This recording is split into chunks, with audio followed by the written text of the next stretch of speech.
民众党前主席郭文泰等人今仔搁再出庭，被告木可公司的董事长李文官是以证人的身份出庭，也毋过伊面对真侪问题拢拒绝作证。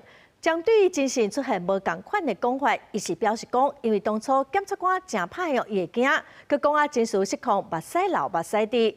伊嘛批评检方的精神的态度，甲伫法院的审理无同。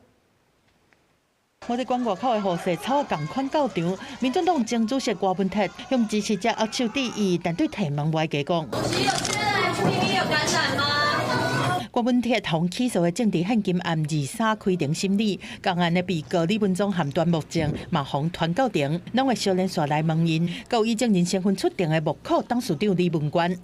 今天准备如何？今天准备如何？到庭来作证的李文官面对检方超过30个提问，大多数拢拒绝证言，而且主张讲这和伊红起诉的犯罪事实有关系。就伫检察官问到讲，伊伫检调侦讯阶段讲法无共款，李文官表示讲，迄当阵是不安会惊，检察官佫真歹，真侪问题听无清楚，拢是用药的来回应。国后出来大骂检方的侦讯态度和伫法院无共。那过去几天，科技监控中心不断的说阿贝。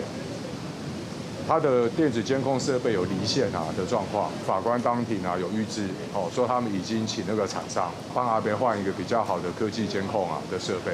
伫郭文泰互交保了后，有一个条件，就是爱挂电子卡扣，说互因某陈培基控诉讲，监控中心已经真侪摆伫咧透早敲电话查行中。高检署回应讲，一直有收信唔歹出现离线的警告。即马台北地方法院要来换电子卡扣，但面对郭文泰交保，检方敢会佫一摆来控告？北检讲，检察官伫控告的期限内会依法来审酌决定。记者综合报道。